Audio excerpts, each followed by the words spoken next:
मराठी भाषिक भक्त समाजास सहज समजावे म्हणून हिंदी भाषेतून मराठी भाषेत रूपांतरित करण्यात आलेला आहे.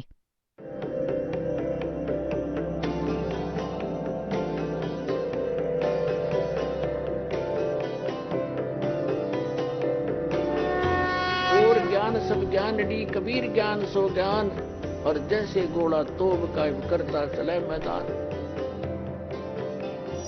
जगद्गुरु तत्वदर्शी संत रामपालजी महाराजांचे अमृत वचन सर्व पवित्र धर्मांच्या व पवित्र शास्त्रांच्या आधारावर. सतगुरुदेव की जय. बंदी छोड़ कबीर परमेश्वर जी की जय. बंदी छोड़ गरीबदास जी महाराज जी की जय. स्वामी रामदेवानंद जी गुरु महाराज जी की जय हो.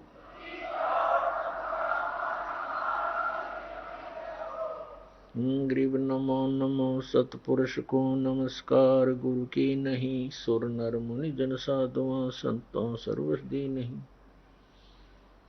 सतगुरु साहेब संत सब डंडो तुम प्रणाम, आगे पीछे मत हुए तिनको जा कुर्बान. नराकार निर्विषम काल जाल भयव्यंजनम, निर्लेपम निज निर्गुणम, अकल अनुपवेशुंधुनम, सोहम सुरति समाप्तम, सकल समाना निर्तल, उज्ज्वल हिरंबर हरदमम, बेपरवा अथाह वार पार निमद्यतम. गरीब जो सुमरे सिद्ध होई, गणनायक गलता ना, करो अनुग्रह सोई, पारस पद परवाना. आदि गणेश मनाऊं, गणनायक देवन देवा, चरण कमल लो लाऊं, आद्यंत करूं सेवा. परम शक्ति संगीतम, रिद्धि सिद्धि दाता सोई, अवगत गुण अतीतम, सत पुरुष निर्मोही, जगदम्बा जगदीशम, मंगल रूप मुरारी, तन मन अर्पों शीसम, भक्ति मुक्ति भंडारी. सुर नर मुनि जन ध्यावे, ब्रह्मा विष्णु महेशा, शेष सहस मुख गावे, पूज्य आदि गणेशा. इंद्र कुबेर सरीखा, वरुण धर्म राय ध्यावे, समर्थ जीवन जी का, मन इच्छा फल पावे.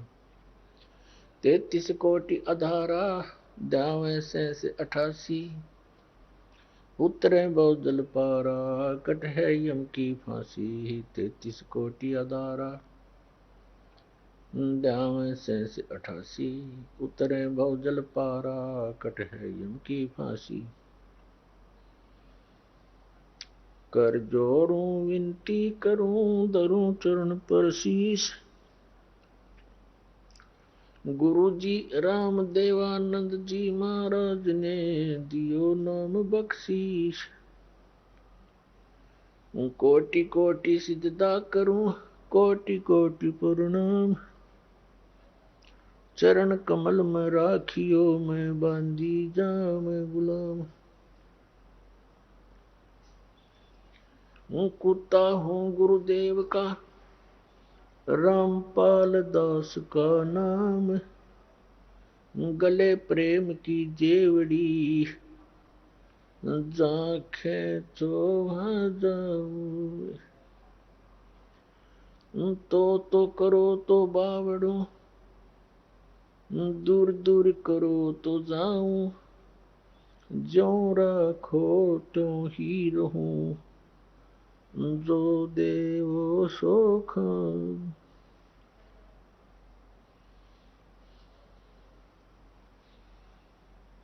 जय अब के सतगुरु मिले, सब दुख आँखों रोए, चरणों ऊपर शीश धरूं, कहूं जो कहनियो. कबीर साईं मिलेंगे, पूछेंगे कुशलात, आदि अंत की सब कहूँ अपने दिल की बात, गुरु जी तुम ना भूलियो।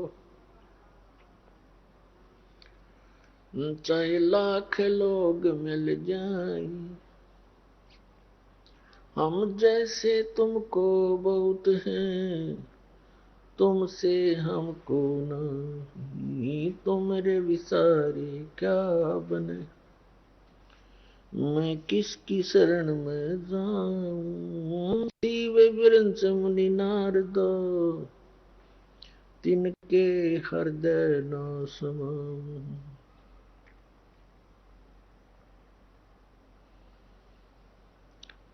सूरत करो मम साइया, हम हैं भव जल माही। आप ही बह जाएंगे जो तुम न पकड़ोगे बाण। हे बंदी छोड़ दयाल जी,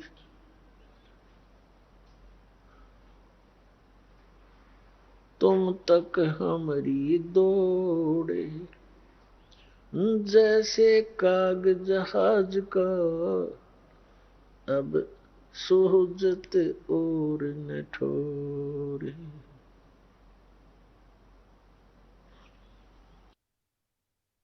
परमपिता परमात्मा कबीर परमेश्वरजींच्या असीम कृपेने पुण्यात्म्यांनो, तुम्ही सत्संग ऐकण्यासाठी इथे येऊ शकला आहात. भक्ति मुक्ति के दाता सतगुरु, ये भटकत प्राण फिरंदा, उस साहिब के हुक्म बिना नहीं तरवर पाथ हिलंदा।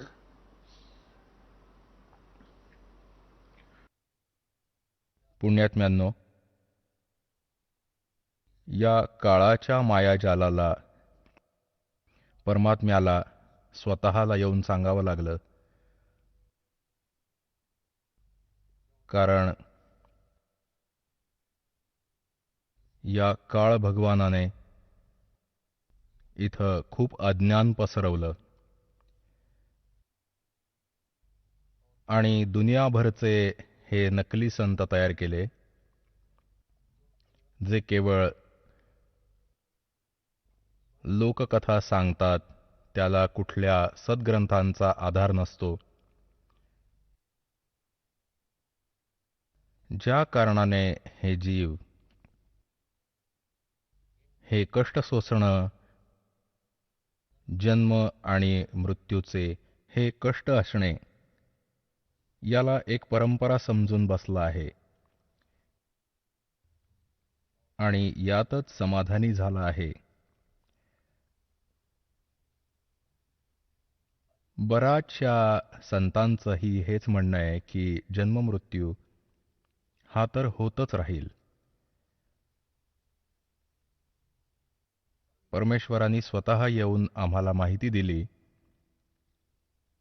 ते आपल्या सर्व जीवांचे पालनहार आहेत, ते आपले परमपिता आहेत, ते आपले जनक आहेत. कबीर भगवान, कबीर अल्लाह, कबीर विणकर, कबीर धानक, जे काशी बनारसमध्ये आले होते, हे स्वतः परमात्मा आहेत. हे परमक्षर ब्रह्म आहेत, हे सत्पुरुष आहेत, हेच अकाल मूरत आहेत, हेच शब्दस्वरूपी राम आहेत. आता आपल्या त्या निजस्थानाची माहिती परमात्म्यांनी स्वतः येऊन द्यावी लागते, कारण इथला तो राजा आहे, जो मालक आहे, स्वामी आहे, ईश आहे. हा काळ आहे, याला शाप लागलाय. 1,00,000 मानव शरीरधारी प्राण्यांचे सूक्ष्म शरीराला तप्तशिलावर भाजून वितळवून त्यातून निघालेली घाण खातो. जीव मरत नाही, पण तिथे खूप दुःख होतं जेव्हा ते तप्तशिलेवर टाकलं जातं. तप्तशिला म्हणजे एक खूप मोठा तवा, समजा कढई. तवे असतात, मोठ्या मोठ्या कढया असतात, चुलीवर ठेवतात. अशी दगडाची चूल जी आपोआप जळते आहे. आणि त्यात एवढी हीट आहे, या प्राण्याला तिथं टाकलं जातं सूक्ष्म शरीरात, तेव्हा हा खूप वाईट पद्धतीने तडफडतो. या जीवाने या स्थूल शरीराच्या माध्यमातून आजीवन जेवढेही विकार केले आहेत, जी दुर्व्यसनं केली आहेत, चटपटीत आहार घेतलाय, भोजन फळ फ्रूट खाल्ले, यांचा एक अंश सूक्ष्म शरीरावर लेप होतो. आता आपण बघतो, प्रत्येक जीव कोणते ना कोणते व्यसन करतच आहेत. कोणी सिगरेट ओढतो, कोणी भांग पितो, कोणी दारू पितो. चटपटीत आहार घेणं या मनाचा एक स्वभाव आहे. हे मन त्या काळाचा एजंट आहे. निराकार समजा तो काळ आहे, काळ तर साकार आहे, त्याचीच ही एक.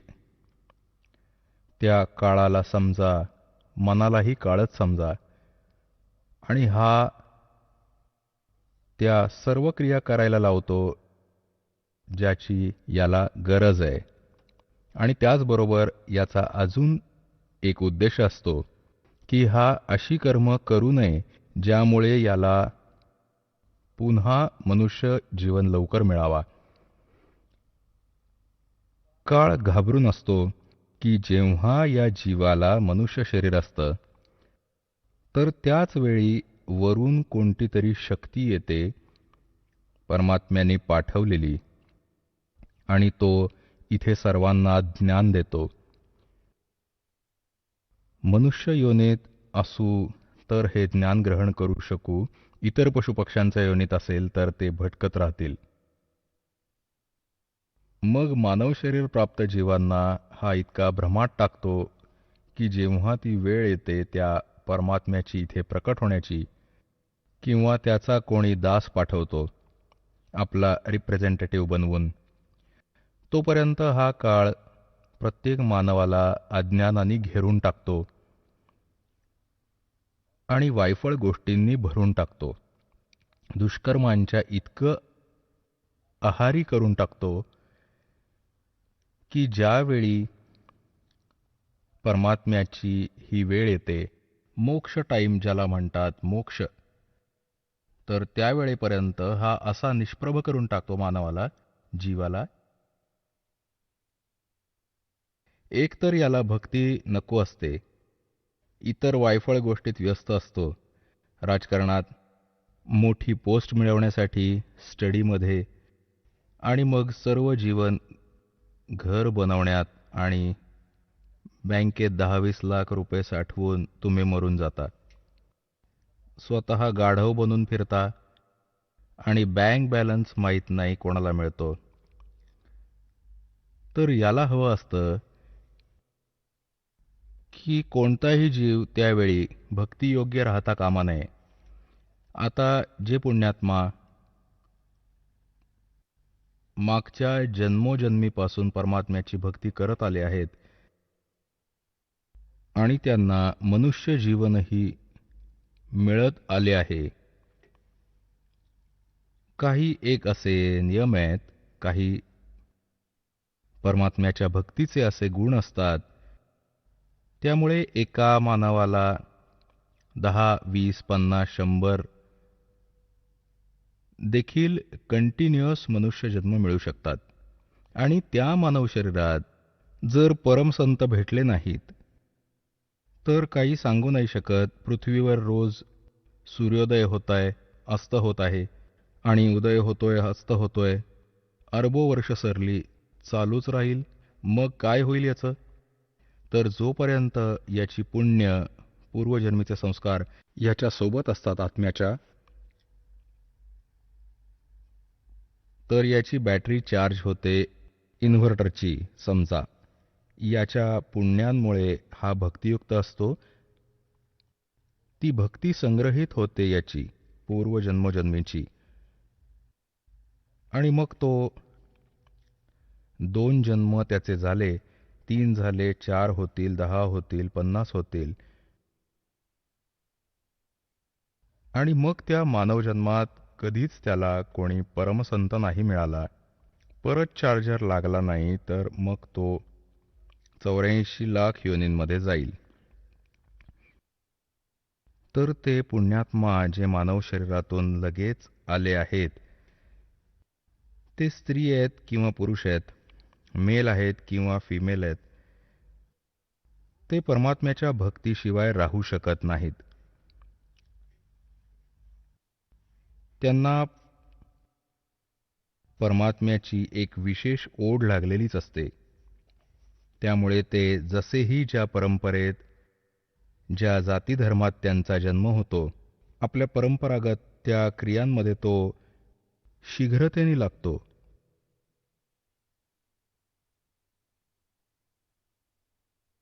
तर काळ भगवान परमात्म्याला म्हणाले होते, जेव्हा परमेश्वर पहिल्यांदा या काळाच्या लोकात आले होते, ह्याने परमात्म्याच्या सोबत, कारण परमेश्वर कबीरजी आपल्या पुत्राचे कधी पण रूप धारण करतात, कधी ज्ञानी, कधी सहजदासांचा, कधी जोगजीतचे. तर त्याला असं वाटतं की हे माझ्या भावांपैकीच आहेत, कारण हा देखील काळ, काळ देखील परमात्म्याचाच पुत्र आहे. आपण सर्वच त्याची लेकरं आहोत. मग ती मुंगी असो किंवा हत्ती असो, वाघ असो, बिबट्या असो, गाय असो, राजा आहे, रंक आहे, कोणत्याही जातीधर्मात जन्माला आहे. परंतु जी मुलं नाकर्ती असतात ती नाकर्तीच असतात, चांगली मुलं चांगलीच असतात, पण असतात ती लेकरच. तर या काळाने परमात्म्याला आपला मोठा भाऊ समजून त्याचा विरोध केला की तू इथे कसा आलास जोगजीत. त्याला ही देखील भीती असते की कोणी परमात्म्याचा संदेश घेऊन देखील आलेले असू शकतात. काही आदेश असेल, जो आदेश आहे परमपित्याचा, प्रथम मला तो ऐकव, नाहीतर मी तुझी धुलाई करीन. कारण मी तुझ्याकडे तिथे प्रार्थना केली होती की मला या लोकातून, सतलोकातून काढून टाकू नकोस. तू माझं काही एक ऐकलं नव्हतंस, मला तिथून हकलून दिलं होतंस. आता तू माझ्या लोकात कसा आलास? आता मी तुला बडवेन. तेव्हा परमात्मा आपला मुलगा जोगजीतच्या रूपात उभे होते. त्याला म्हणाले की ऐक आदेश परमपित्याचा. मी काय उद्देशाने आलोय? मी खाली तुझ्या संसारात जाईन आणि परमात्म्याची ओळख करून देईन. तू परमात्म्याचे नामोनिशाण मिटवलेस. तू स्वतः भगवंत बनून बसलायस. नालायक, तुला लाज नाही वाटत? या या भोळ्या आत्म्यांनी चूक केली, तुझ्यावर विश्वास ठेवून तुझ्या सोबत आले, मग अशी दूरगती करतात का? कोणाला गाढव बनवले, कोणाला गाढवेण, कोणाला कुत्रा, कोणी डुक्कर डुकरी घाणीत लोळतायत, काहीही खातायत. मी खाली जाणार, परमात्म्याचा आदेश आहे, आणि सर्वांना सांगणार की हा भगवान नाही ज्याला तुम्ही भगवान समजून पूजत आहात. हा काळ आहे, हा तुम्हाला खातो. तुझं पितळ उघडं पाडून येणार. तेव्हा याने विचार केला, हा तर माझा विनाश करायला आलाय, हा तर माझी शेती उद्ध्वस्त करेल. तर या काळाने परमात्म्याला जोगजीत समजून त्याच्यावर अशी झडप घातली जसा आत्ताच मारून टाकेल.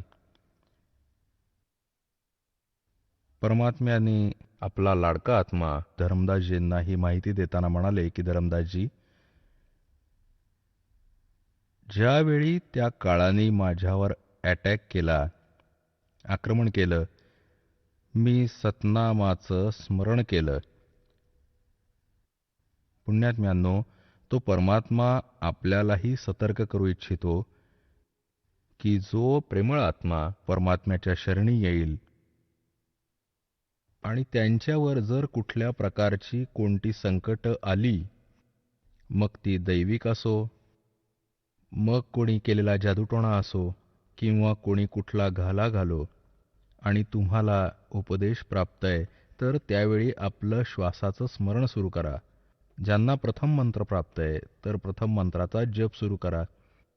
कुणा दुसऱ्यावर भिस्त ठेवू नका की ते माझी रक्षा करतील. परमात्म्यांनी सांगितलं की धर्मदास, मी सतनामाचं स्मरण केलं आणि काळ असा निष्प्रभ झाला, असा झटका बसला याला, जसं पक्षाचा पंख छाटला जातो. ते छाटले गेल्यामुळे तो जमिनीवर पडून तडफडत असतो, तो असहाय्य होतो. अशी दशा झाली या ज्योत निरंजन काळाची. हा चापलूस आहे. आधी तर त्यांनी विचार केला होता की मी याला घाबरवेन, धमकावेन, आणि मग त्यांनी माझे पाय धरले येऊन. कबीर साहेब म्हणतात की याने खाली घसटून घसटून याने पाय धरले माझे येऊन, आणि पाय धरून रडू लागला, म्हणू लागला, तू माझा मोठा भाऊ, मी तुझा लहान भाऊ. लहान तर उच्छाद मांडतात, मोठे तर क्षमाच करतात. मी तर तुम्हाला पित्या समान मानतो, आणि तुम्हाला तर त्यांनीच पाठवलंय. तुम्ही तर त्यांचीच शक्ती आहात. मला क्षमा करा. परमात्मा म्हणाले, ठीक आहे, क्षमा केले तुला. तरी पाय सोडले नाहीत आणि म्हणू लागला की मला माझ्या या लोकात काही त्रुटी आहेत, त्या माझ्या गरजा पूर्ण करा. मी तुमचा लहान भाऊ आहे, तुम्ही तर समर्थ आहात. खूप मोठी चालुगिरी केली यांनी. तर परमात्मा म्हणाले की बोल, काय मागायचंय भिकारी, तू बोल. तेव्हा हा म्हणाला की असं नाही, वचन द्या. परमात्मा म्हणाले, कबीरजी ठीक आहे, वचन दिले. तेव्हा हा म्हणाला की 3 युगात जीव कमी घेऊन जा. आता काय म्हणाले होते जोगजीत रूपात परमात्मा, की मी सर्व जीवांना सांगणार की हा काळ आहे, आणि ज्या साधना तू करून घेत आहेस त्या तुझ्या सत्रातील आहेत, तुझ्या जाळ्यात अडकवणाऱ्या आहेत. परमात्म्याने मला एक अशी शक्ती दिली, मंत्र दिला, तो सतनामाचा जप आणि सारनामाचा जप जीवांना देईन. आणि ज्यांच्याजवळ हा मंत्र असेल त्याचे तू काहीच वाकडे करू शकणार नाहीस. जसं त्याच मंत्राने मी तुझे हे हाल केले आहेत, आणि तो मंत्र त्या जीवांना देईन. ज्यांच्याकडे हा मंत्र असेल तू त्यांच्याजवळ नाही जाऊ शकणार, आणि सर्वांना सतलोकात घेऊन जाईन सतनाम देऊन. तर यांनी मग प्रार्थना केली की 3 युगात जीव कमी घेऊन जा. चौथा युग जब कलयुग आवे, तब तो शरण जीव बहु जावे. ऐसा वचन हर मोय दीजे, तब तुम संसार गवन संसार ही कीजे. तेव्हा परमात्मा म्हणाले, ठीक आहे. आणि दुसरं हे म्हणाला की तुम्ही जबरदस्तीने घेऊन जाऊ नका. तुम्ही तुमचं ज्ञान द्या. तुमचं ज्ञान जो स्वीकारेल तो तुमचा होईल, तुमच्या मर्यादेत राहील तो तुमचा होईल. आणि तुमच्या मर्यादेत न राहता आमचं ज्ञान ग्रहण करेल तो आमचाच होईल. त्याला जबरदस्तीने घेऊन जाऊ नका. परमात्मा म्हणाले की ठीक आहे, तथास्तु, असंच होईल. कारण मालिकला माहिती आहे की जो माझे ज्ञानच मानणार नाही, तर माझ्याबरोबर कोण येईल? कोण येईल माझ्याबरोबर? आणि माझ्या मर्यादेत नाही राहणार अशा मूर्खांना मी तिथे नेऊन काय करणार? असे तर पूर्वी होते तिथे, चुका केल्यावर पुन्हा येथे येऊन पडले. तर अशांना ते मालिक घेऊन जाऊ इच्छित देखील नाहीत. आणि दुसरं, आम्ही स्वेच्छेने इथे आलो आहोत आणि स्वेच्छेनेच तिकडे जाऊ. तेव्हा परमात्मा म्हणाले तथास्तु. तेव्हा त्याच क्षणी स्वभाव बदलला. इथे सर्व प्राण्यांचा असाच स्वभाव आहे. जसं भस्मागिरींनी भगवान शंकरांच्या दारी 12 वर्ष शीर्षासनात तपश्चर्या केली, खाली डोकं वर पाय करून. जेव्हा भगवान शंकरांनी विचारलं की काय हवंय भक्ता, वचनबद्ध करवून घेतलं आणि म्हणाले की हे भस्मकडे द्या. जेव्हा भस्मकडं दिलं भगवान शंकरांनी, घे आता, आली तुझी वेळ, तर एकदम स्वभाव बदलला, करबद्ध उभा होता आणि असे हात जोडले होते. तर इथे असाच स्वभाव प्रत्येकाचा झालाय, कारण यथा राजा तथा प्रजा असंच असतं. इथला हा राजा आहे आणि आपलं मन याचाच अंश आहे. तर अशी आपल्या सर्वांची सारखीच वृत्ती असते. तर हा म्हणाला की जाओ जोगजीत बेसिक संसारा, जीव न माने कहा तुम्हारा, जीव तुम्हारा कहा न माने, हमरी ओढ हो बाज बखाने.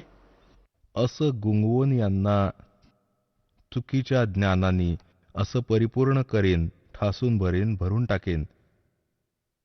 जेव्हा तुम्ही 4थ्या युगात जाल, कलियुगात, तर तोपर्यंत या कोणालाच भक्ती योग्य ठेवणार नाही. एकतर नास्तिक करीन किंवा दुर्व्यसनी करीन किंवा इतर पूजांमागे लावेन. माझे दूत पाठवून. द्वादश पंथ करूं मैं साजा, नाम तुम्हारा ले करूं आवाजा. द्वादश पंथ नाम जो ले ही, सो हमरे मुख आन समूही. और अनेक पंथ चलाऊं, या विद जीवों को फरमाऊं. तीर्थ व्रत जप तप मन लाऊं, और देवी देवल धाम पुजवाऊं. हे खूप तीर्थ बनवले, हे खूप धाम बनवले आणि असे पाठ पढवले या नकली ऋषींनी, महाऋषींनी, आचार्य आणि शंकराचार्यांकडून की तीर्थांची पूजा करून धामांमध्ये डोकं टेकवा, कल्याण होईल.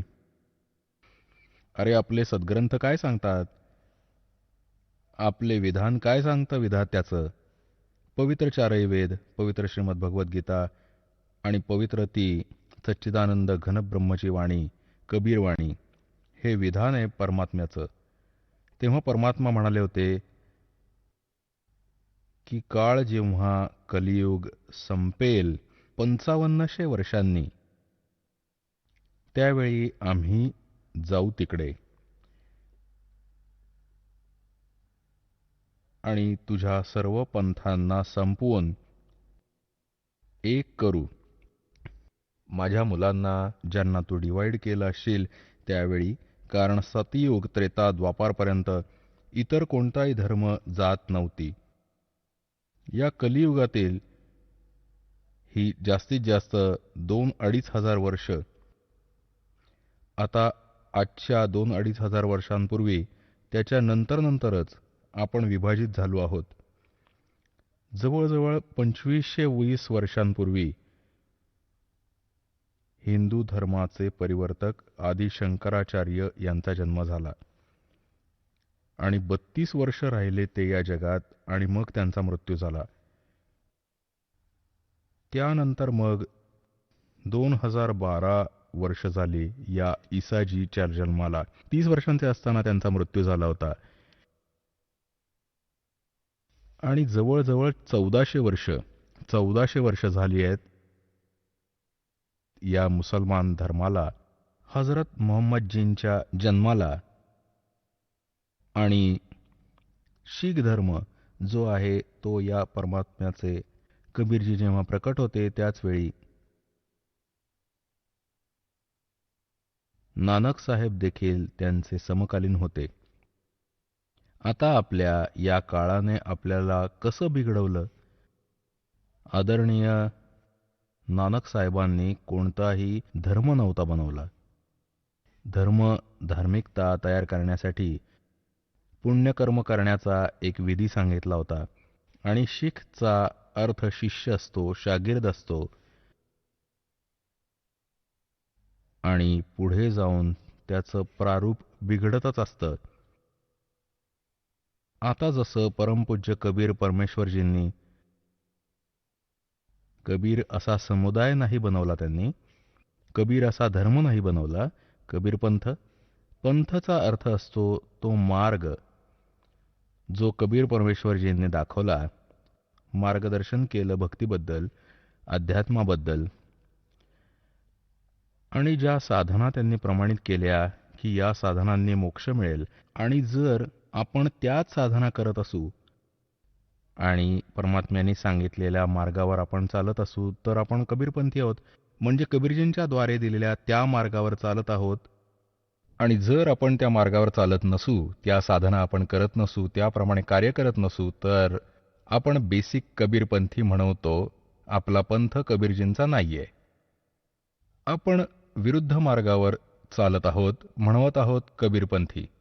तर सांगण्याचा अर्थ हा आहे, काळाला आत्ता करायचं होतं हे सर्व काम. यांनी मेख मारून ठेवली, याच्यानंतर त्यांनी तयार केले किती संत. ओहो, श्री शिवदयालजी राधास्वामी पंथाचा प्रवर्तक. आता त्यानंतर एकदम बघा कसं वादळ आलं. कोणास ठाऊक किती ब्रांच असतील याच्या 100-125 वर्षांच्या आत, आणि जवळजवळ अर्ध्या भारतवर्षाला यांनी मिसगाईड केलं. ज्यामध्ये जास्त एफेक्ट केलं यांनी हिंदू धर्म आणि शीख धर्माला. हे नास्तिक बनवू लागले आहेत जीवांना. हे कोणत्या क्रिया नाही सांगत. डोळे बंद करून बसा 2.5 तास सकाळी, 2.5 तास संध्याकाळी, आणि नाम 5ही काळाचे, अजून काही नाही करायचं. ना कोणती ज्योत लावायची, ना काही धर्मभंडारा. हे खीर सुद्धा वाटत नाहीत आणि सत्संग करतात, पाणी पिण्याची व्यवस्था करतात. यांनी तर वाट लावून टाकली सगळ्या मनुष्य जीवनाची. आपल्या घरांमध्ये ज्योती लावायचे पूर्वी साजूक तुपाची. प्रत्येक घरात, खास करून आमच्या घरात, कारण दासाचा जन्म हिंदू धर्मात झाला, प्रत्येक घरात ज्योती सायंकाळी तर नक्की लावायचे. मग भले लावतील 2 सेकंदांसाठी, वात आणायचे लहान, जी लवकर संपायची. परंतु काही ना काही क्रिया धार्मिकतेचा यथार्थ मार्ग होता, तोही यांनी बिघडवला, बंद करून टाकला. आता पुण्यात्म्यांनो, हे धनधन सद्गुरू, सच्चा सौदावाले, शिरसावाले, जशीच्या तशी सेम प्रणाली समजा भाऊ. हे बालयोगेश्वर बोलत आहेत, जे अमेरिकेत राहतात. त्यांचे एक बंधू सतपालजी आहेत इथे भारतवर्षात. या कोणालाच शेंडा बुडूक नाहीत. सर्व श्राद्ध घालतात, भूतपूजा सांगतात, जशी एखादा सामान्य माणूस करेल, जशी आपण पूर्वी करायचो, ॲज इट इज तीच आहे. या आसारामजींना काहीच नाही माहिती, मूर्ख बनवत राहिलाय जगाला. 6-7 नावं टाकतो, म्हणतो सिलेक्ट कर जे आवडेल ते. एक तर हा स्वतः देतो, एक नाम सोहमचे 2 भाग करतो, सो बाहेर हम आत, आणि बाकी 6-7 मंत्र देतो आणि सांगतो की यातला तुला जो आवडेल तो सिलेक्ट करून घे. अरे भल्या माणसा, एका डॉक्टरकडे रोगी जातो आणि रोग्यासमोर 6 गोळ्या 6 प्रकारच्या ठेवून म्हणे सिलेक्ट कर तुझ्या इच्छेनी, तर तो डॉक्टर आहे का? मूर्ख बनवतोय जगाला. तर पुण्यात्म्यांनो, आता कुठे कुठे रडू, कोणाकोणासाठी रडू? ही विहिरीत भांग पडलीये. परमात्मा म्हणतात, कबीर ये माया अटपटी सब गट आण अड़ी, और किस किस न समझाऊं या कुआ भांग पड़ी. आता पुण्यात्म्यांनो, तुमची ओळख ज्या कोणी संत महंत आचार्य शंकराचार्यांचा इतिहास दाखवलाय, त्यांच्याकडे काहीच नाही मिळालं, एक कण सुद्धा नाही यांच्याकडे भक्तीचा. आणि हे भोळ्या श्रद्धाळूंना, कित्येकांना चुकीचा मार्ग दाखवून बसलेत. हे स्वतःही पापाचे धनी आणि काळाचे पक्के एजंट बनलेत. आणि मग हा काळ काही नाही देणार यांना. कारण याच्याकडे काही पॉवर नाही ना द्यायची. हा तर फक्त विनाश करू शकतो, याचं नावच काळ आहे. तर त्याच्याकडे करुणा कशी असू शकते, दया कशी असेल त्याच्याकडे? जसा कसाई असतो आणि बकऱ्या पाळतो, त्या बकऱ्यांना भले त्यांची किती सेवा करताना दिसत असेल, सर्व सुविधा देखील उपलब्ध करून देतो, पण तो त्यांच्यावर दया कशी करू शकतो? कारण त्यांनी त्या पाळल्याच यासाठी आहेत की तो त्यांना खाईल आणि विकेल. तर हे ज्या लोकात तुम्ही राहत आहात, हा असा लोक त्या मालिकचा लोक आहे, त्या ईशाचा लोक आहे. इथला हा काळ मालिक आहे. तर तेव्हा परमात्मा म्हणाले होते की जेव्हा 5500 वर्ष लोटतील म्हणजे कलियुगाची, तेव्हा मी माझा एक. आता परमात्मा काय खरंच थोडंच सांगणार आहे या नालायकाला? आधी ते म्हणाले की मी स्वतः येईन आणि मग म्हणाले की मी माझा एक महापुरुष पाठवेन आणि त्याच्याकडे सर्व शक्ती देईन. तो त्याच्या जवळ सुद्धा जाऊ नाही शकणार. तर तो परमात्मा म्हणाला होता की जेव्हा ती कलियुगाची वेळ येईल,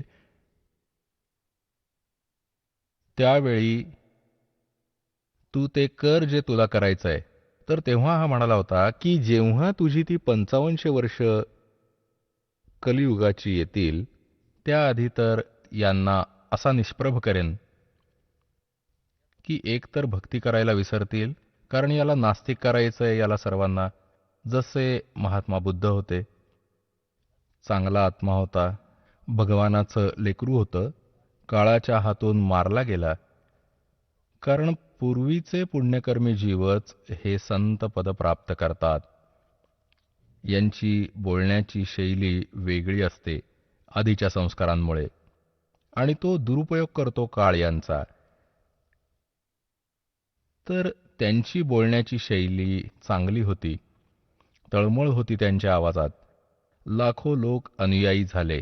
पूर्ण चीन महात्मा बुद्धांचा अनुयायी बनला. आणि महात्मा बुद्धांनी सांगितलेल्या भक्ती विधीने त्यांना कोणता अध्यात्म लाभ नाही झाला. औपचारिक गोष्टी तर सामान्य माणूस देखील जाणतो. जोपर्यंत भगवंताची साथ नसते त्याला, तर तो कोणत्याच गोष्टी पाळू नाही शकणार. थोड्याच दिवसात सगळं विसरून जाईल. आणि परमात्मा जर सोबत असेल तर तो कोणत्या गोष्टीचा अभाव जाणवूच देणार नाही, ज्यामुळे तो अधोगतीला जाणार नाही. तर हेच झालं की भगवानाकडून मिळणारा लाभ तर बंद झाला. आणि जेव्हा महात्मा बुद्ध आले होते त्यावेळी सर्व जीव चांगले पुण्यात्मा असायचे. त्यांना सांसारिक सुख त्यांच्या पूर्वजन्मीच्याच संस्कारातून मिळत असायचे. आणि ते हा विचार करत राहिले की महात्मा बुद्धांनी आपल्याला ज्या क्रिया सांगितल्या आहेत त्यामुळे आपल्याला लाभ तर होतच आहे, ज्या कारणाने पुढे जाऊन त्यांचे वंशज एवढे पुण्यवान नाहीत, कारण कलियुगात कमी कमी होत आली पातळी आपल्या पुण्यांची. तर मग त्यांना काही लाभ नाही झाला, त्यामुळे त्यांनी सोडून दिलं भक्तीला आणि विधान बनवलं की कोणी भगवान नाहीये. हा निसर्ग आपोआप घडत आणि बिघडत राहतो. आणि काळाला हेच हवंय की हे पूर्ण नास्तिक व्हावेत. अगदी भगवंताची ओढ राहायला नको, विशेष करून या कलियुगात. पहिले तर अशी चिंताच नव्हती. तर पुण्यात्म्यांनो, हे जेवढेही राधास्वामी पंथ, जय गुरुदेव पंथ, सतपाल आणि बालयोगेश्वर पंथ, आणि हे आसाराम आणि हे जेवढेही सुधांशुजींचा पंथ, हे कृपाल सिंह आणि लोक, हे सर्व काळाचे एजंट आहेत. यांनी सांगितलेल्या भक्ती मार्गाचा कोणालाही लाभ नाही होऊ शकत. आणि काहीच दिवसात हे पूर्ण मानव हे नास्तिक होणार होते, हे खरं माना. आता जसे राधास्वामी पंथाचे जीव जे 30-30 वर्ष, 20-20 वर्ष, 10-10 वर्ष तिथे साधना करायचे आणि तिथे त्यांना सुख मिळायचं आणि सांगायचे आणि गुणगान करायचे की गुरुजी आज आम्हाला हा लाभ झाला, गुरुजी आज आम्हाला तो लाभ झाला, आणि इथेच त्यांची बर्बादी झाली. याच जसे सुखी राधास्वामी धनधन सद्गुरू डेरा सच्चा सौदा शिरसावाले आसाराम असं तर आम्ही सालासारलाही तिथेही लाभ व्हायचाच. त्या हनुमानाची पूजा दगडाची पूजा करायला जायचे तेव्हाही आपल्याला जाणवायचे की आपल्याला हे सुख मिळाले आपल्याला ते सुख मिळाले. ते मिळायचे आपल्याला पूर्वजन्मीच्या पुण्यामुळे आणि आपल्याला वाटायचे की बाबा हनुमानजींनी दिलं. हे बाबा हनुमानजी तर एक भगत होते. आता एक भगत दुसऱ्या भगताला काय देऊ शकतो? आणि ते कधीही नाही म्हणायचे की माझी भक्ती करा. ते तर स्वतः भगवानाची भक्ती करायचे आणि इतरांनाही सल्ला द्यायचे की भक्ती करा भगवानाची. तर या अडाणी अज्ञानी काळाच्या एजंटांनी आपल्याला हा उलटा मार्ग आपल्या उलट्या मार्गाला लावलं. तर असेच हे जीव भ्रमित झाले. जसाही पुण्यात्म्यांना गुरु मिळतो त्या गुरूंनी सांगितल्याप्रमाणे तो तन मन धनानी समर्पित होतो. याच प्रकारे एक धरमदास नावाचे एक पुण्यात्मा होते. मध्य प्रदेशातल्या एक बांधवगड नावाचं शहर होतं आणि तिथे त्या पुण्यात्म्याचा जन्म झाला होता. खूप मोठे धनिक व्यक्ती होते. धनिक व्यक्ती एवढं धन होतं त्यांचं. श्री धरमदासजींचे पूर्वज एवढे धनवान होते की कधी कोणतं नैसर्गिक संकट यायचं तेव्हा तिथला नवाब देखील धरमदासजींच्या पूर्वजांकडून वित्तीय मदत घेत असे. एवढे धनी व्यक्ती होते आणि तरीही भगवंताची ओढ. तर पुण्यात्म्यांनो किती पुण्यकर्मी जीव असेल. कोणी एस्टिमेट नाही लावू शकत त्याचं. आणि मग त्याला एक काळाचा दूत भेटला होता श्री रूपदासजी, जे श्रीराम श्रीकृष्ण शंकर भगवान आणि विष्णूजींचं मार्गदर्शन करायचा. विष्णूजींचा उपासक होता. वैष्णव साधू होता. आता त्या भोळ्या जीवाला जो काही त्या गुरुदेवांनी पाठ पढवला आणि शिष्य तर कोरा कागदच असतो आणि संताला गुरु समजून त्याच्याकडे जातो. जोही ज्ञान तो देत असतो ते कोऱ्या कागदावर अंकित होत जात असतं. याच प्रकारे धरमदासजी आपल्या गुरु रूपदासजीद्वारा दाखवलेल्या त्या भक्तिमार्गावर तन मन धनानी समर्पित झाले होते. त्यांच्या गुरुदेवांनी कोणती पूजा सांगून ठेवली की हरे राम हरे कृष्ण, राम राम कृष्ण कृष्ण हरे हरे, ओम भगवते वासुदेवाय नमः, ओम नमः शिवाय, ओम नमो भगवते वासुदेवाय. आणि बरोबरच दुसऱ्या क्रियाही सांगितल्या होत्या, जसं विष्णूजींचा शाळीग्राम पूजा, गीताजींचा नित्यपाठ, काही अंशाचा आणि एकादशीचं व्रत, श्राद्ध करणं, पितृपूजा, तीर्थांचं भ्रमण, तीर्थस्नान केल्याने कल्याण होईल. जसंही शंकराचार्य आदी शंकराचार्यांनी विपरीत धडा शिकवला होता तोच हिंदू धर्मात आहे. या सर्व धर्मगुरूंनी याच ज्ञानाला पुढे पसरवलं. आदी शंकराचार्य खूपच पुण्यवान होते. त्यांचे वडील शंकर भगवानांचे दृढ पुजारी होते आणि शंकराजींच्या कृपेने ते आपल्या पुत्राची उत्पत्ती मानत होते. 8 वर्षाच्या वयामध्ये आदी शंकराचार्यजी परमात्म्याच्या प्राप्तीसाठी संताच्या शोधात निघाले. एक संत एका गुहेत राहत होता. त्याचा खूप बोलबाला होता. प्रशंसा होत होती. सर्वांच्या तोंडी नाव होतं आणि तो महिन्यातून, 2 महिन्यातून, 15 दिवसातून गुहेच्या बाहेर येत असायचा. त्याची महिमा आणि प्रशंसा ऐकून तो बाल शंकराचार्य तिथे पोहोचला. 15-20 दिवस तिथेच बसून राहिला. टसचा मस नाही झाला. जेव्हा तो बाहेर आला, त्याला आपल्या कल्याणाचा मार्ग जाणून घ्यायचा होता. त्यांनी काय पाठ ऐकवला की जीवच ब्रह्म आहे. तू स्वतःच भगवंत आहेस. तू विसरलायस स्वतःला. अंतर्मुख हो. हे शरीर म्हणजे तू नाहीस. हे मन म्हणजे तू नाहीस. हाडामासाचा पुतळा तू नाहीस. तू तर निर्लेप आत्मा आहेस. बस, तू स्वतः भगवान आहेस. आता त्या कोऱ्या कागदावर जे लिहिलं ते त्यांनी फायनल समजलं आणि हेच ज्ञान पुढे जगात वाटू लागला, वाढवू लागला. तर त्यावेळीही आपले पूर्वज एवढे बुद्धिमान होते. ते त्यांना म्हणाले की स्वामीजी, तुम्ही म्हणत आहात की जीवच भगवान आहे, जीवच ब्रह्म आहे. तर ठीक आहे, तुम्ही तुमचं काम करा, आम्ही आमचं काम करत आहोत. तुम्ही भगवान, आम्ही भगवान. मग करायचं काय राहिलं आता? आता काय करू सांगा? तुम्ही म्हणत आहात की जीवच भगवान आहे आणि तेच ज्ञान वाटत फिरत आहात. तर मग ठीक आहे, आम्हाला समजलं. तू पण भगवान, आम्ही भगवान. चल आपलं काम कर.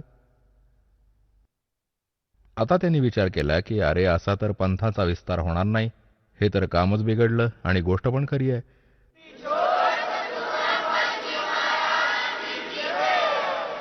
चला आता आपण त्या श्रद्धाळूंचे अनुभव जाणून घेऊयात, ज्यांनी जगद्गुरू तत्वदर्शी संत रामपालजी महाराजांकडून दीक्षा प्राप्त केलेली आहे, तसेच त्यांच्याद्वारा सांगितलेल्या भक्ती मार्गावर चालत आहेत. नमस्कार. सतसाहेब. आपलं नाव? रमेश तुकाराम विरकर. आपण कुठून आलात? मुक्काम पोस्ट आनंदपूर, तालुका आथणी, जिल्हा बेळगाव. आपला व्यवसाय काय आहे? परंपरेनुसार आम्ही शेतीचा व्यवसाय करत आलेला आहे. आम्ही पण तेच व्यवसाय करतो. संत रामपालजी महाराजांची गुरुदीक्षा आपण कधी घेतली? ऑगस्ट 2019 मध्ये. संत रामपालजी महाराजांची गुरुदीक्षा घेण्या अगोदर आपण व आपला परिवार कोणती भक्ती साधना करत होतात?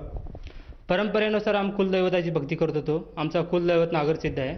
नागोबा देवाची भक्ती आम्ही करत होतो. आम्ही नागोबा देवाला प्रत्येक वर्षाची यात्रा असायची. त्या प्रत्येक वर्षाला परंपरेनुसार आम्ही एक बोकडाचे बलिदान तिथे देत होतो. बोकडाचे बलिदान देत होतो. प्रत्येक रविवारी त्या देवाला पाणी घालायचं आणि त्या परंपरेनुसार त्या देवाची पूजा करायची. प्रत्येक रविवारी जायचं ज्या देवाची भक्ती करायचीच. त्यानंतर आम्ही आमचं मसवडमध्ये मेन स्थान आहे देवाचं. त्या मसवडमध्ये प्रत्येक वर्षाला मसवडला यायचो आम्ही. इथं बी एक बोकड द्यायचो. एक बोकड द्यायचं आणि तरी बी आमची भक्ती करत असताना दुसऱ्या देवाची भक्ती करायची. मायका देवीची भक्ती करायची. परत मायका देवीची भक्ती करायला आम्ही लिंब नेसायचा. लिंब नेसून परत त्या नदीमध्ये आंघोळी करायची. आंघोळी करून देवाला दंडवत प्रणाम करून यायचा. परत नंतर आम्ही शंकराची भक्ती आमची आई बारका असल्यापासून शंकराची भक्ती करत होती. मग आम्ही पण आमच्या घरातल्यांची भक्ती बघून आम्ही पण तीच भक्ती करत होतो. शंकराची भक्ती करायची. शिवरात्रीचं व्रत करायचे. परत पत्र घालवायचे. बेलपत्र पिंडावरती चढवायचे. बेलपत्र चढवून परत देवाची रातभर देवा जाळायचा. रातभर देवाचं कीर्तन भजन ऐकायचं. परत त्यानंतर आम्ही श्रावण महिन्यामध्ये सोमवारचे व्रत करायचे. परत बसवेश्वराच्या मंदिर आमचे घरापासून जवळ आहे. ते बसवेश्वरा मंदिरापाशी जायचं. बसवेश्वराच्या मंदिराला बी जायचं. चालत जायचो आम्ही. 10 किलोमीटर आमच्या घरापासून 10 ते 15 किलोमीटर अंतर आहे त्या मंदिराचं. 15 किलोमीटर आम्ही चालत जायचं, चालत यायचं. त्या देवाची बी ती श्रावण महिन्यामध्ये त्या देवाची बी भक्ती करायचो. परत आम्ही तरी बी लोक जे सांगतात असं संकट आलं तर ह्या देवाची भक्ती केली तर, हनुमानाची भक्ती केलं तर भूताचा त्रास होत नाही, ह्याचा त्रास होत नाही. परत भूत प्रेत कोणती त्रास करत नाही ती. म्हणून आम्ही हनुमानाची बी प्रत्येक शनिवारचा उपवास करायचा. शनिवारचा उपवास करून त्या देवाला तेल घालायसाठी जायचो. तेल घालायचं, देवाला प्रणाम करायचं आणि माघारी यायचो. असं करत आमची भक्ती चाललेलीच होती. सर, जसं आपण सांगत आहात की आपण महाराष्ट्रामध्ये जी पारंपरिक भक्तिविधी आहे ती भक्ती साधना आपण करत होतात. जसं की मंदिरात जाणे, देवदेवतांची पूजा करणे, व्रतवैकल्य करणे आणि विशेषतः आपण बळीसुद्धा देत होतात. तर मला असं विचारायचं आहे की संत रामपालजी महाराजांचा जो मार्ग आहे हा आपल्याला कसा कळाला आणि आपण त्यांच्या शरणात कसे आलात? आमचे वडील मुंबईमध्ये रिक्षा चालवत होते. रिक्षा चालवत असताना एक लेडीज आली. लेडीज म्हटली हे पुस्तक ज्ञानगंगा पुस्तक आहे, ज्ञानगंगा पुस्तक घ्या आणि पुस्तकामध्ये ज्ञान आहे ते ज्ञान वाचा आणि ज्ञान झाल्यावर तुम्ही जी काय ह्याच्यात भक्ती सांगितली आहे त्या भक्ती करा, तुम्हाला लाभ भेटेल असं म्हणून सांगितले. मग तरी वडील म्हणले हे आम्हाला वाचायला येत नाही, आमचं शिक्षण झालेलं नाही आहे, आम्हाला वाचायला येत नाही, आम्ही काय घेत नाही म्हणले. येत नाही म्हणल्यानंतर वडील त्यांनी काय म्हणले त्या लेडीजने, तुमच्या घरी मुलगा, तुमची मालकीन असे काय तर त्याने वाचत असतील, शिक्षण झालं असेल त्यांचं. हो शिक्षण झालं म्हणले त्यांच्याकडनं वाचून घ्या म्हणले त्यांनी. मग वाचून घ्या म्हणले. वडिलांनी काय केले, गावी येताना ते पुस्तक घेऊन आले. पुस्तक घेऊन आल्यानंतर ते पुस्तक आम्ही वाचलं. ज्ञानगंगा म्हणल्यावर आम्हाला असं वाटलं ज्ञानगंगा म्हणल्यावर यात काहीतरी आहे, यात तर काहीतरी आहे म्हणल्यावर मग आम्ही ती पुस्तक वाचलं. त्यामध्ये आम्हाला पूर्ण सृष्टीरचना वाचली. सृष्टीरचना वाचल्यावर कबीर परमात्माचं ज्ञान झालं. परमात्मा कोण आहे, त्याची भक्ती कशी करायला पाहिजे, कोणती भक्ती केल्यावर कसा लाभ भेटतोय त्या पुस्तकामध्ये आम्हाला समजल्यानंतर आम्हाला असं वाटलं की त्या परमात्माच्या शरणमध्ये जायचं आणि भक्ती करायची. आणि आम्हाला मोक्ष मार्ग हा भेटलाय. या पुस्तकामध्ये वाचल्यावर आम्हाला मोक्ष मार्ग समजला. मोक्ष मार्ग कोणत्या मार्गाने गेल्यावर, कोणत्या मार्गाने भक्ती केल्यानंतर आमचा मोक्ष मिळतोय. आम्ही संत रामपालजी महाराजांचे जे केंद्र त्या पुस्तकावरती नंबर होता, नंबरवरती फोन केल्यानंतर आम्हाला त्यांनी महाराष्ट्रामधले कोल्हापूरचे केंद्राचे नंबर दिले. कोल्हापूरचे केंद्राचे नंबर दिले. आम्ही कोल्हापूरमध्ये गेलो. कोल्हापूरमध्ये आमची आई, मी गेलो, दोघंजण गेलो. दोघांनी जाऊन नामदीक्षा घेतली. सर, जसं आपण सांगत आहात की संत रामपालजी महाराजांचे जे ज्ञानगंगा नामक पुस्तक आहे ते आपल्या वडिलांना मिळालं, परंतु ते अशिक्षित असल्यामुळे त्यांनी त्या पुस्तकाचं वाचन केलं नाही आणि ते पुस्तक त्यांनी तुम्हाला सुपूर्त केलं आणि तुम्ही त्या पुस्तकाचं वाचन केलं आणि तुम्हाला जेव्हा त्याच्यामधलं जे ज्ञान आहे ते कळालं, त्यानंतर आपण संत रामपालजी महाराजांच्या नामदान केंद्रावर जाऊन तिथे आपण नामदीक्षा घेतली. तर जेव्हा आपण संत रामपालजी महाराजांची नामदीक्षा घेतली त्यानंतर आपल्याला व आपल्या परिवाराला त्या सद्भक्तीमुळे काय काय लाभ प्राप्त झालेत? पहिला लाभ म्हणजे आमचे आईला संत रामपालजी महाराजांच्या शरणमध्ये जायच्या आधी त्यांना भूतप्रेताचा त्रास होत असताना ती भूत आहे ना, रात्री यायचे आमच्या आईच्या छातीवरती बसायचे. छातीवरती बसून नरडं दाबायचे तर आमची आई आहे ना वरडायची. रात्री वरडायची. आम्हाला झोप लागल्यास तर भरपूर झोप लागली असायची, तरी मोठमोठ्यानं वरडल्यावर आम्ही जागं व्हायचं. आमच्या आईला आम्ही जागं करायचं, तेव्हा आमची आई जागी व्हायची. मग जागी व्हायची नंतर आम्हाला रातभर झोपसुद्धा लागायची नाही. की काय झाले आईला, एवढे देवांची शिवजीची भक्ती करते, हनुमानाची भक्ती करत असताना रात्री भूत प्रेत त्रास करते ते. मग कुठे दुसऱ्या देवाला बघून यायचं ते असं ह्या देवाची पूजा. तिने दुसरं काय सांगायची, माकोबाईची पूजा कर, मसोबाची पूजा कर, मसोबाला कोंबड्या दे, मग तुला भूत प्रेत त्रास देत नाही ती. असं ते जी जगत सांगेल तसं आम्ही ती भक्ती करत होतो. भक्ती करत असताना ती आमच्या आईचं तरी ती भूत प्रेताचा त्रास काय कमी झालेला नाही आहे. तरी मग आम्हाला संत रामपालजी महाराजांचे हे ज्ञान भेटले. ज्ञान भेटल्यानंतर आम्ही शरण गेल्यानंतर आहे ना, संत आज 1.5 वर्ष झाले तर आमच्या आईला कोणताही त्रास नाही आहे. ती भूतप्रेत आता काय करते, भूतप्रेत नामदीक्षा घेतल्यानंतर असं एक स्वप्नामध्ये झालं आमच्या आईला. तर ती भूतप्रेत असं पूर्ण चौकडनं आलेत आमच्या आईच्या चौकडनं आले तर तिला पकडण्याचा त्रास पकडायला बघतेत तर ती पकडू शकले नाही. 20-25 फूट अंतरावरून असं पकडायचा प्रयत्न करतात, खरे पकडू शकले नाही तिने लांबनच असं प्रयत्न करून ती माघारी गेले. तेव्हा समजलं आम्हाला संत रामपालजी महाराजांच्या शरणमध्ये गेल्यावर आमच्या आईचा भूतप्रेताचा त्रास सुद्धा दूर झाला. या व्यतिरिक्त आपल्याला आणखीन काही लाभ प्राप्त झालेत का? लाभ आमच्या वडिलांना हे हरण्याचा त्रास होता. ते कमीत कमी 4 ते 5 वर्षाच्या पाठीमागून त्रास होता त्यांना. मग त्रास संत रामपालजी महाराजांच्या शरणमध्ये आल्यानंतर तो त्रास पूर्ण कमी झाला. परत दुसरा आमच्या वडिलांनाच एक कंबरेला गाठ झाली होती. ती गाठ पूर्ण किती डॉक्टरांना दाखवलं, परत आमच्या जी गावचे डॉक्टर आहेत त्यांना दाखवलं, परत जी काय देशी उपचार असते ते देशी उपचार केले तरी सुद्धा कमी झाले नाही आहे. संत रामपालजी महाराजांच्या शरणमध्ये आल्यानंतर ती गाठ कमी 15 दिवसात ती गाठ आहे का नाही अशी झाली. माझा मेन लाभ म्हणजे मला दाताचा त्रास होता. कमीत कमी 4 ते 5 वर्षाच्या पाठीमागापासून मला दाताचा त्रास होता. त्रास म्हणजे एवढे दात दुखायचे की तिला जरा गार पाणी लागले, जरा गोड काहीतरी खाल्ले तर एवढे दुखायचे की ती का भित्तीला बडवू का काय करू असा त्रास व्हायचा. एवढा बसलं तर बसू द्यायचं नाही, इकडे फिरायला तर फिरू द्यायचं नाही, नुसतं ते दाताकडे लक्ष राहायचं. मग असं करत 4 वर्ष चालले होते. त्या आमच्या गावातच एका दाताचे डॉक्टर आहेत, त्यांच्याकडून आम्ही दाताचं टोपणसुद्धा घालून घेतले. टोपण गाठले तरी पण ती काय कमी झाली नाही. कमी झालं नाही तरी थंड खाल्लं, थंड पदार्थ पिलं, परत चहा पिला तर ती दुखायचं नाही. मग ती चहा पूर्ण बंदच केला होता आम्ही. चहा बंद केला तरी पण दुखायचं, थंडी दिवसाला तर जास्त दुखायचे. असं करत चाललं होतं. मग करत करत करत संत रामपालजी महाराज शरणमध्ये आल्यानंतर आज 1.5 वर्ष झाले संत रामपालजी महाराज नामदीक्षा घेऊन. तेव्हापासून थोडासुद्धा त्रास झाला नाही आहे. चौथा लाभ म्हणजे आम्हाला 12 लाखाचे कर्ज झाले होते. 12 लाखाचं कर्ज झालं तर संत रामपालजी महाराजांच्या शरणमध्ये आल्यानंतर ती 12 लाख परमात्मानं अशी दया केली, ती 12 लाख रुपये शेतामध्ये आम्ही 3.5 एकर शेत आहे आमचं. शेतामध्ये पहिला कधी एक 20,000 30,000च्या पेक्षा उत्पन्न जास्त होत नव्हती. 1.5 वर्षानंतर वर्षाला 4 लाख 5 लाख 4 लाख 5 लाख इन्कम होते.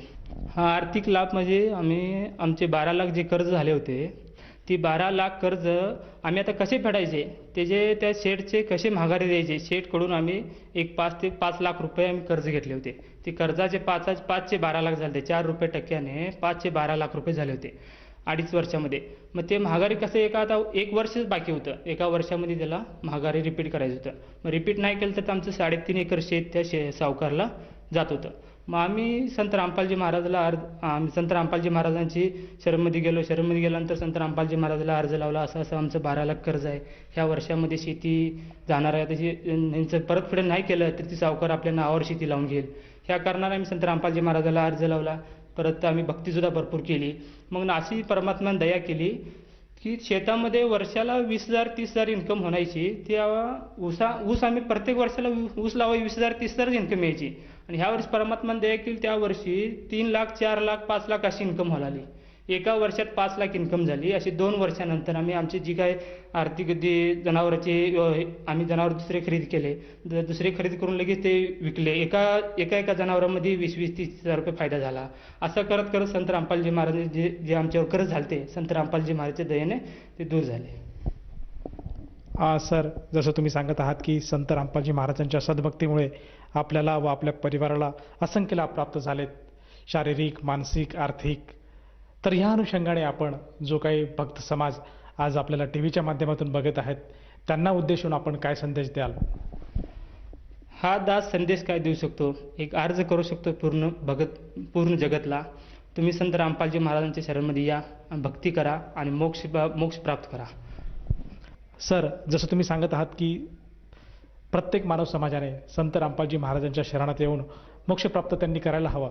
तर ह्या अनुषंगाने जर एखाद्या साधकाला वाटलं की आपण सुद्धा संत रामपालजी महाराजांची नामदीक्षा घ्यावी, तर तो साधक किंवा ती व्यक्ती नामदीक्षा कशी घेऊ शकेल? विविध चॅनलावरती जे सत्संग येतात त्या सत्संगावरती नंबर असतात. नंबर आपण टाईप करायचे. नंबर टाईप करून आपण फोन लावायचा. फोन लावल्यानंतर तिने सांगता तुम्ही कोणत्या राज्यात आहे, तुमच्या राज्याचं नाव सांगा, तुमच्या तालुक्याचं नाव सांगा. तालुक्याचं नाव सांगलं तुम्हाला ते परमात्माने अशी दया केली, त्या केंद्रावरती तुम्ही कुठल्या तालुक्यात आहे त्या तालुक्याचं नाव सांगले, त्या केंद्राचं नाव सांगते, तुम्हाला नंबर देते. ते त्या नंबरवरती कॉन्टॅक्ट करून तुम्ही संत रामपालजी महाराजांच्या शरणमध्ये जाऊ शकता. सर, जसं तुम्ही सांगत आहात की संत रामपालजी महाराजांच्या दयेने आज महाराष्ट्रामध्ये प्रत्येक जिल्ह्यामध्ये नामदान केंद्राची सुविधा उपलब्ध आहे. आणि साधकाला जर नामदीक्षा घ्यावयाची असेल तर तो साधक त्या नामदान केंद्रावर जाऊन नामदीक्षा घेऊ शकतो. परंतु मला असं विचारायचं आहे की त्या साधकाला त्या नामदीक्षेसाठी किती पैसे मोजावे लागतात? नाही, पैसे जे काय इथेही नाही आहे. पैसे संत रामपालजी महाराजांच्या शरणमध्ये यासाठी पैसे काही मोजण्याची गरज नाही आहे. संत रामपालजी महाराजांच्या शरणमध्ये यासाठी फ्री नामदीक्षा आहे. परत तुम्हाला एक पुस्तक, एक फोटो तिने फ्री देतात. संत रामपालजी महाराजांची नामदीक्षा सुद्धा फ्री देतात. धन्यवाद. सत्साहेब.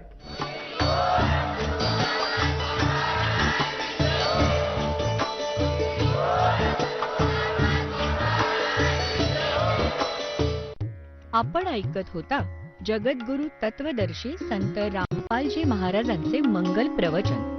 निःशुल्क नामदीक्षा प्राप्त करण्यासाठी आणि अधिक माहितीसाठी संपर्क करा 7030303951 7030303952. आमची वेबसाईट आहे www.jagadgururampalji.org.